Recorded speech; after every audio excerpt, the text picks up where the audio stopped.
Okay, this is lesson 13 of the pre-calculus. We are talking about inverse functions. Inverse functions. And the rule is this. If f of g of x is equal to x and g of f of x is equal to x, then they are inverses.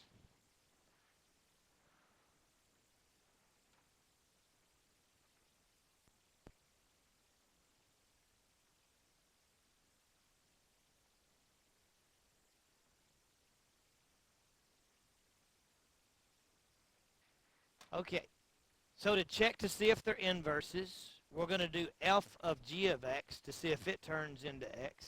Then we're going to do g of f of x to see if it turns into x. And if they both turn into x, then we know that they are inverse functions. So the f of x function, we're going to do f of g of x. That means that in the f function, where there's an x, we're going to plug in the g of x thing. And so we're going to take that 5 times whatever my g of x is. Now my g of x is a fraction, so I'm going to plug it in as a fraction. So we have 5 times the x. We're going to replace the x in the f function with the g of x, and the g of x was x over 5. You understand that? Then we simplify, the 5's cancel, and we get x. So we have verified that f of g of x is x. Now we want to verify that g of f of x is x. So we want to find g of f of x. Now what that means is that in the g function, we're going to replace the x with f of x. That means we're going to take the f of x and put it in the x position in the g function. So if we take our g function, we're going to go whatever x is divided by 5, and we replace that x with the g function 5x. Let's see how we got that.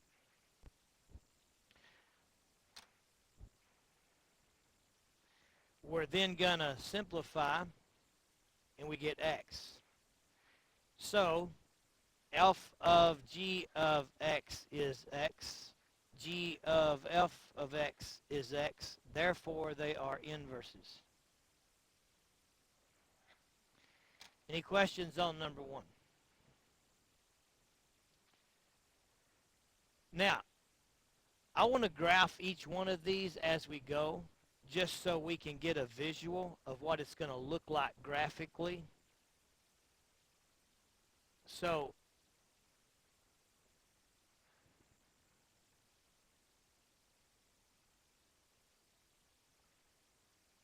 I'm going to put the original function in y1, and we had y equal 5x. And I'm going to put the new function in y2, and I'm going to do open 1, divide 5, close x, or x divide 5. Let me put it in the way it was. X divide 5. In graph,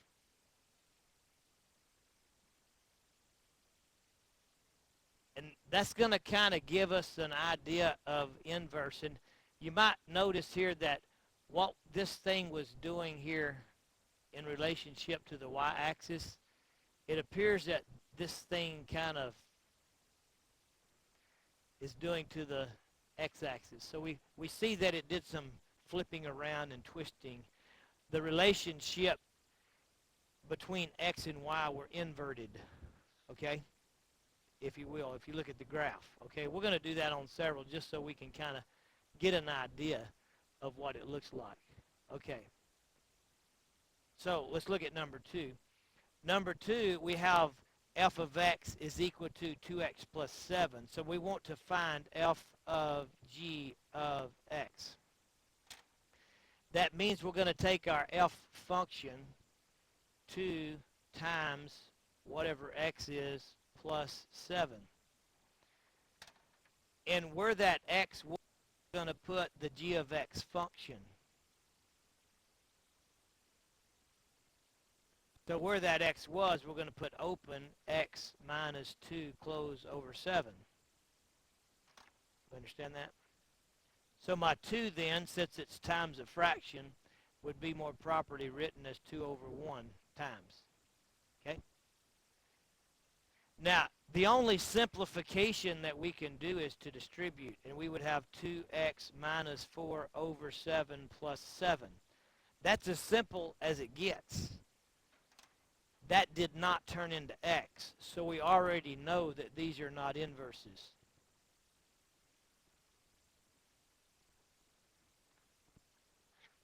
Any questions on number 2? Okay. Number 3. Number 3, we're going to find f of g of x and g of f of x. So we take f of g of x. So we're going to take our f of x function, 6 times whatever x is minus 5. And where that x was, we're going to put the g of x function. So we put in x plus 5 over 6. And we'll put that 6 over 1 since it's times a fraction. But see how we wrote out f of g of x. And then we'll simplify. These 6's will cancel. And so we'll have x plus 5 minus 5. And then the 5's cancel and we have x. So we have verified that f of g of x is x. Now we need to verify that g of f of x is x. So we're going to take our g of x function, and so we're going to have something, open parentheses, something, there's my x, plus 5, close, over 6. And where that x was, we're going to put the f of x function.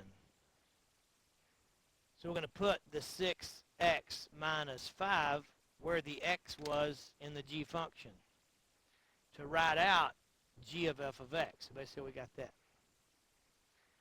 To simplify, we're going to do what's in the parenthesis first, combine like terms, and those cancel. When they do, you get 6x over 6.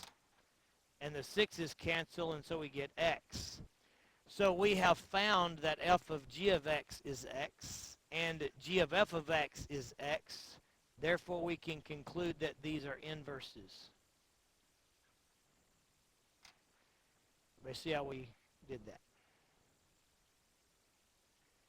Yeah, if you have to have an x on both for them to be inverses. Now, let's graph those again because we want to start visualizing what inverses look like graphically. So we're going to go back to the graphing calculator. In y1, I'm going to put 6x plus 5, wasn't it? 6x minus 5, thank you. And in the second one, we had open parenthesis, x plus 5, close, divide 6. And then if we hit graph,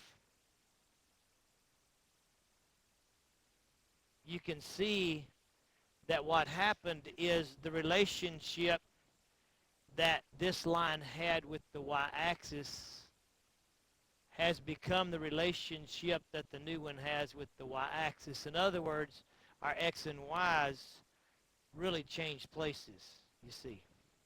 Okay?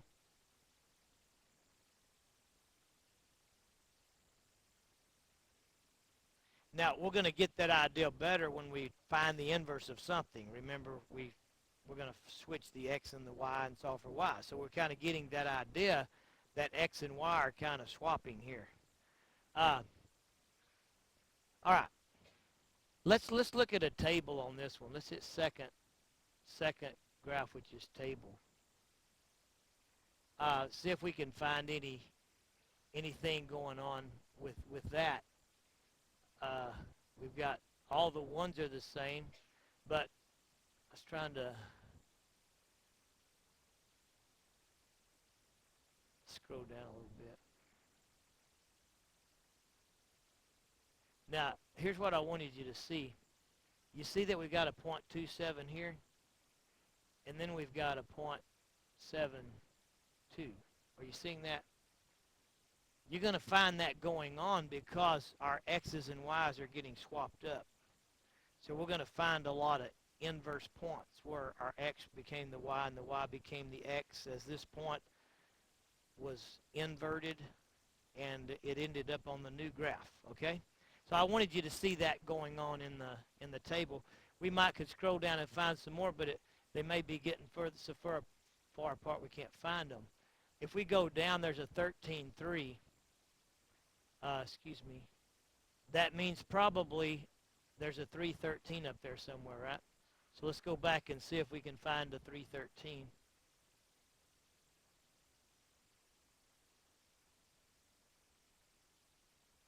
And so you see that what's going on. I mean, we're starting to see that the x and y is swapping in this process as we look at the graph in the table. Okay.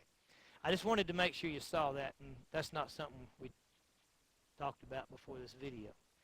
Okay, so let's look at number 4.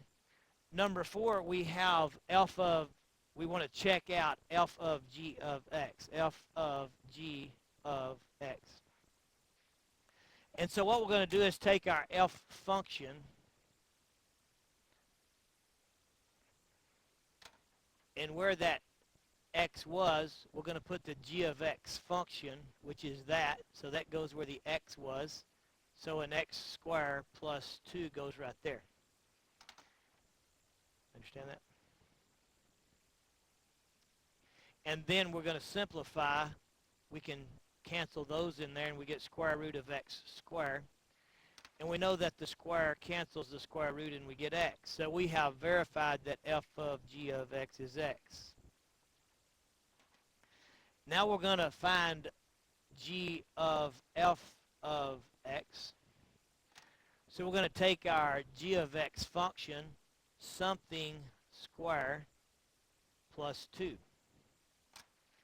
And where that x was, we're going to put this whole thing. And so we're going to have square root of x minus 2 squared plus 2. Now, square cancels square root. The 2's cancel, and we get x. So f of g of x is x, and g of f of x is x. Therefore, we can conclude that they're inverses. Any questions on the first 4? Determining whether two functions are inverses of one another. Okay? And then graphically, we realize that the graph with respect to y becomes the graph with respect to x. And there's going to be these xy ordered pairs that are swapped up in there all down through there. Okay, so we've kind of got that idea, which helps bring us to the logic of the second part, and that is to find the inverse of this function. Now, to find the inverse of a function, we're going to go through a process. Step 1 is to change f of x to y. That's step 1. Step 2, switch your x and y. I was trying to think how I wanted to write that. Switch your x and y. In other words, change x to y and y to x. Okay? Step 3, solve for y. Step 4, replace y with f prime of x. The prime, that little half of an apostrophe up there, represents the inverse of the function. So f prime x would be the inverse. In calculus, it's derivative. It means derivative. Okay, so we will know that that'll mean something else later. Okay, so to find the inverse here on number 5, the first thing we're going to do is change the f of x to y. So we're going to change that f of x to a y, and we get y equals 7x. Step 2 is to switch your x and y. So we're going to turn the y into an x and the x into a y. Understand so far? Step 3 is to solve for y using order operations. So we're going to undo multiplication by division, and we would have y is equal to x over 7.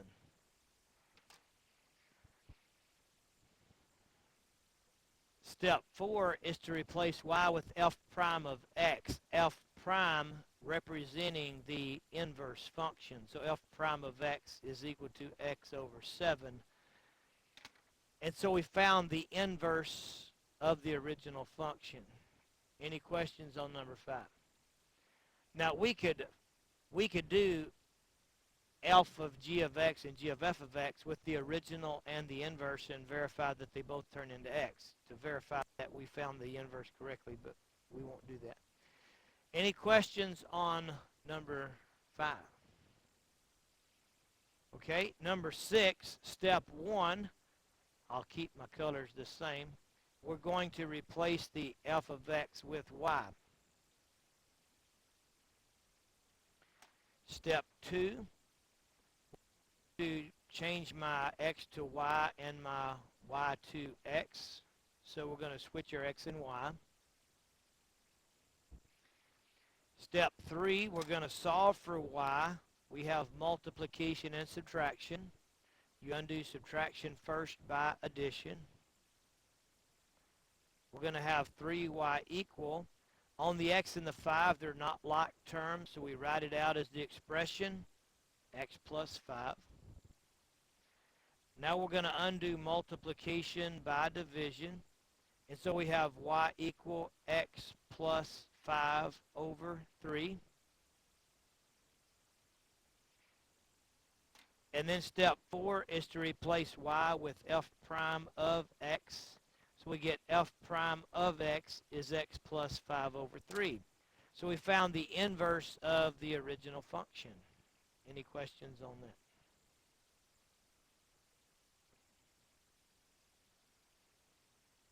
Okay.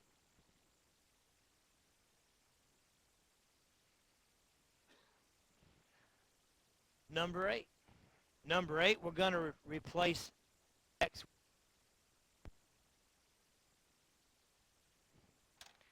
We're going to switch our x and our y, and then we're going to solve for y. I did. I skipped number 7. Let's just go back and get number 7. Number 7 was hiding. There we go. So we're going to change f of x to y.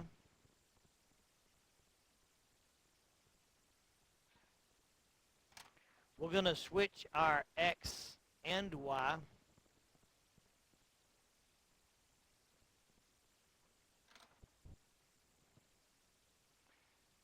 And then we're going to solve for y.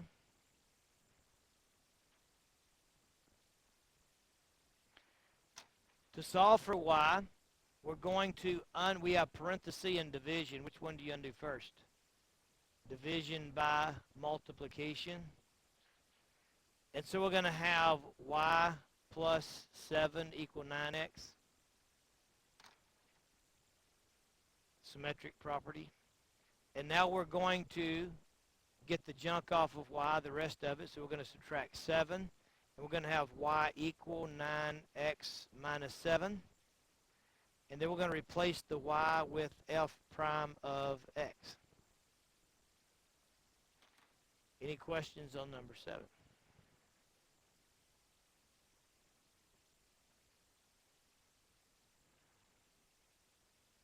I'll let you catch it.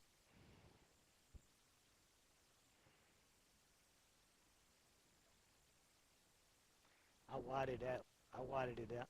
I learned that if I'll take that, I can make a rectangle whose outline is white and whose fill in is white, and it makes a big old whiteout marker. when I first started recording all this stuff, I would, I know they're hearing it, but I know when I'd record all this stuff, I would just write down through there and I'd scribble it out, and then I realized, hey, I can get that out of my way. You got it? Okay. So it'll come back when I do that. All right, so I grabbed that big, so what I'm doing is I'm putting a big white rectangle on top of it. That's what I'm doing. All right, so we're going to change our f of x to y. And then we're going to switch our x and y. And then we're going to solve for y, and we have exponent and subtraction. Which one do you undo first? Undo. Subtraction by addition. Sally, Aunt dear, my excuse, please. So we're going to have y squared equal x plus 7, symmetric property. Now I'm going to undo the square with the square root. And we get y equal square root x plus 7. And then I write it as the inverse f prime of x equal square root x plus 7. Let's graph those just so we can get a picture of those. Everybody have that written? Okay. So we've got y equal, clear, clear. The first one was x squared plus 7. Was that it? X squared, I keep doing that backwards, don't I? X squared minus 7. And the second one was square root of x plus 7. And then I'm going to hit graph.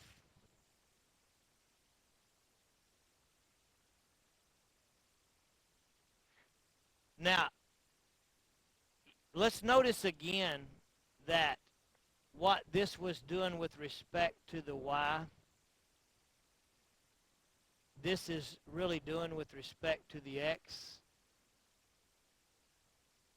But we lost the bottom wing because we're doing square root, and the square root of negative numbers are imaginary, so they dropped off the graph. Okay? But if we went to the table and looked,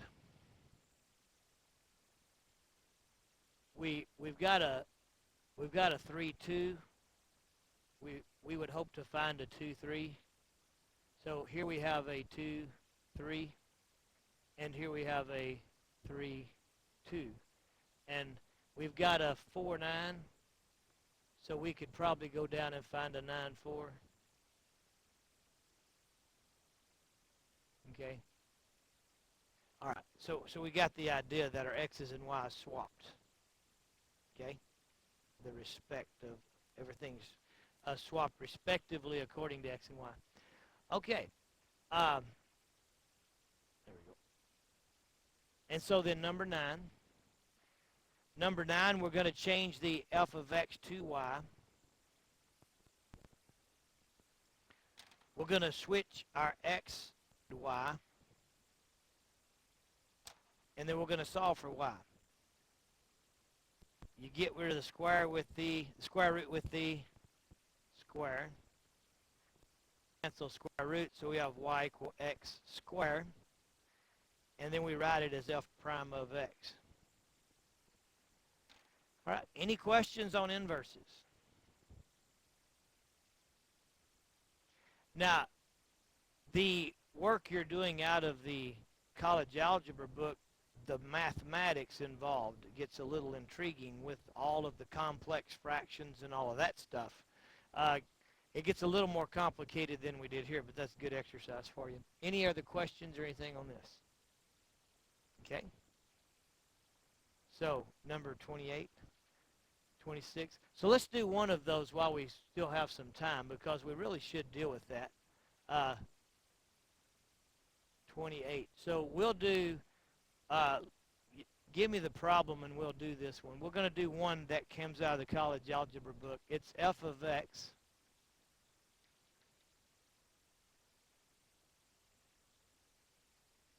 And so we want to find this. Yeah, so we want to find the inverse and then verify that They are inverses. Okay, so let's do that. To find its inverse, we're going to change the f of x to y.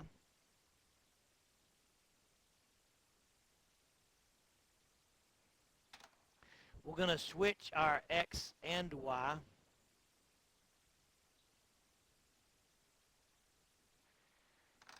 Now, I need to get that y off the bottom, and the best way to do that, in my opinion, is to think of this as a proportion. So we would put our x over 1.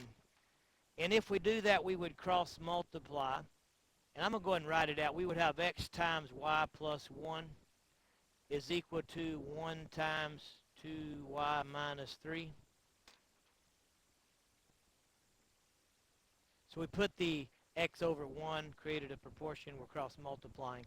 We're going to distribute. We will have x, y plus x equal to y minus 3.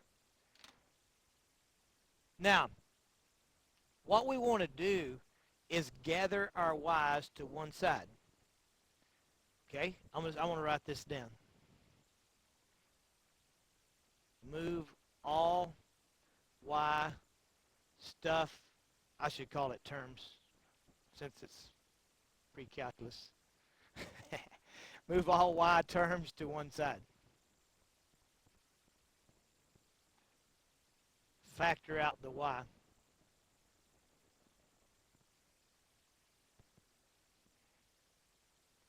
I'm just going to say divide off. I think that's good enough logical sense.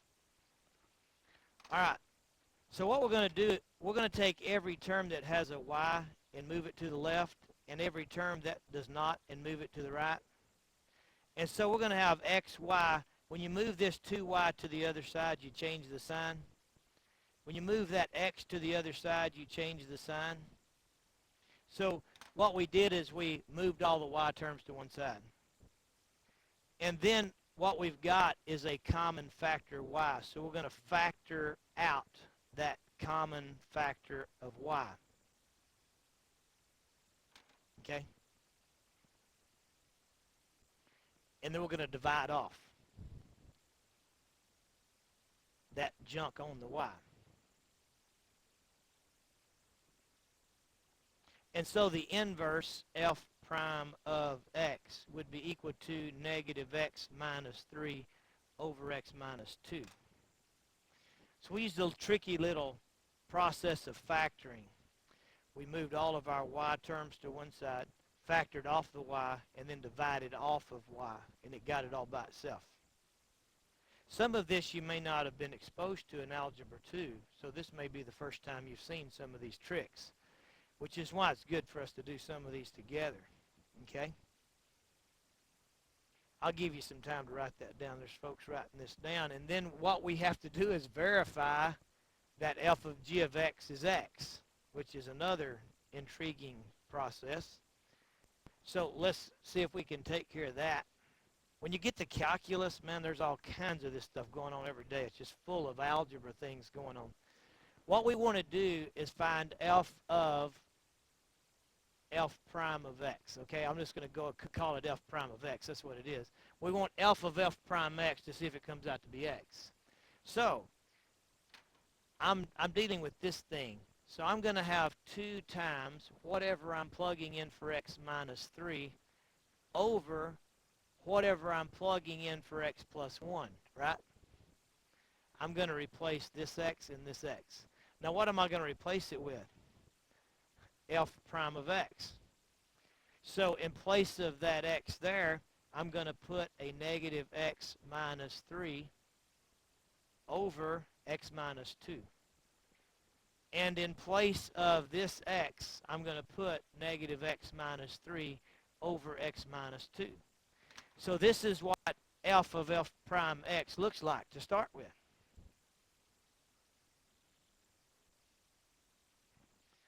Now that's a complex fraction. It's a fraction over a fraction. And to fix a complex fraction, what we do is we multiply the numerator and denominator by the common denominator of all of the denominators in the numerator and denominator. Now, that's a 1, and that's a 1, and that's a 1, the understood denominators. And that's an x minus 2, and that's an x minus 2. So the common denominator of all of the denominators of all of the fractions in the numerator and denominator is x minus 2.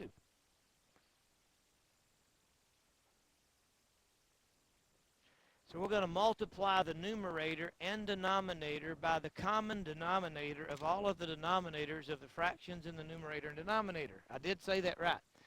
And we have to distribute. So what's going to happen is it's going to take care of that right there on the bottom. And you're going to have 2 open negative x minus 3. And then it's going to hit this, and we're going to have minus 3 times x minus 2.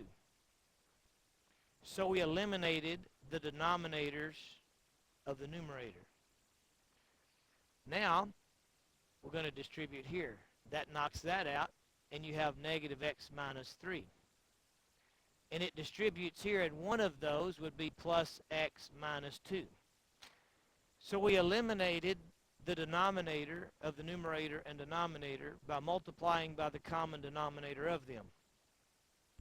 Now we're going to simplify the numerator and simplify the denominator. To simplify the numerator, we distribute twice. We get negative 2x minus 6 minus 3x plus 6.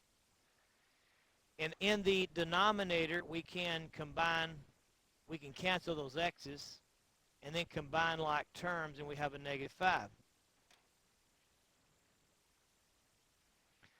Now in the numerator, we can cancel the 6's, combine like terms with their x's, and have negative 5x over negative 5. Now the negative 5's reduce, and we get x. So we verified that g of f of x, or f of f prime of x, is equal to x. And we would need to do that again to verify that f prime of f of x is x, which you would do the same kind of way. And we'll let you do that part on your own. All right. Everybody see how we got that? I'll leave that there for a second. All right. Good stuff. I'm actually going to stop the video because you can just sit there and watch it on the video. You can sit there and watch